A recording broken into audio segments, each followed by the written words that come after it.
pri nas take zelo lokalne jedi, kar se tiče glavna tema buče, sestavine, ki niso predrage, se pravi, da so primerne za ulično prehrano.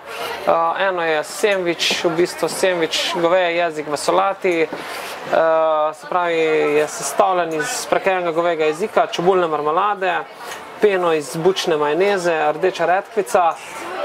To se, kar se tiče slanga, kar se tiče sladkega, so pa čokoladne kroglice, bele iz temne čokolade.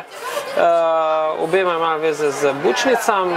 V eni je sok iz mete, v drugi je sok iz vrtnic. Tako da to je to, različne teksture, različni okusi. E-burger in pa sladke štrukle, nadevane z suhim sadjem in pomarančno kremo. E-burger je ideja je bila, da naredimo nekaj, kar je primerno za street food, po drugi strani, da naredimo nekaj, kar je iz kraja, odkudar prihajamo, se pravi Škofje Loke, in nekaj, kar je zdravo, kar je fajn v današnjem času, da jemo zdravo. In sicer burger je narejen iz domačega zeliščnega kruha, na katerega postrežemo nekaj, kar naj bi bilo podobno ajvarju, ampak ni, vseeno pa narejen iz paradižnika in paprike. Na to položimo tanke rezine loškega goveda, loškega rozbifa. Na to pride light bioekološka skuta, na to še 2 rezini rozbifa in čez ta življen zelenjava, ki je ravno kar pripravljena, ki pa je v bistvu zelena, paprika, por in bučke. Narejene samo malo z oljčnim oljem in limonco. In štrukli so pač klasični slovenski štrukli, nadevani so z suhim sadjem, vendar tokrat, glede na to, da je poletje in glede na to, da je vroče, so hladni in spodaj je pomarančna krema. Pripravljamo dimljeno postrv, vipavska dimljena postrv, katero držimo nekje 2 dni pod soljo in sladkorjem. Kaj naredi sol in sladkor? Sol in sladkor pobere iz filejev postrvi malo predvsem maščobo in vodo. Pol to postrv ovijemo okrog prepečenca z rožmarinom, zaradi malo hrustljavosti.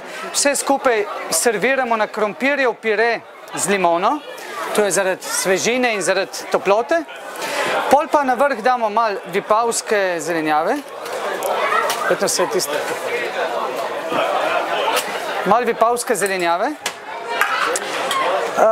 Še na vrhu pa krušne drobtinice z baziliko.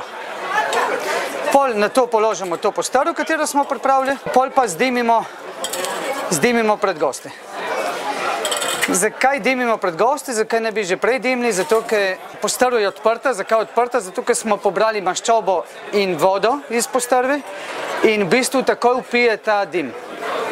Tako da sam ta dim ne traja, ne prevlada nad okusom postrvi, tako da se čuti prvo malo tega dima, sam pol na koncu je pa glavno tisto, kar je glavno, postrv.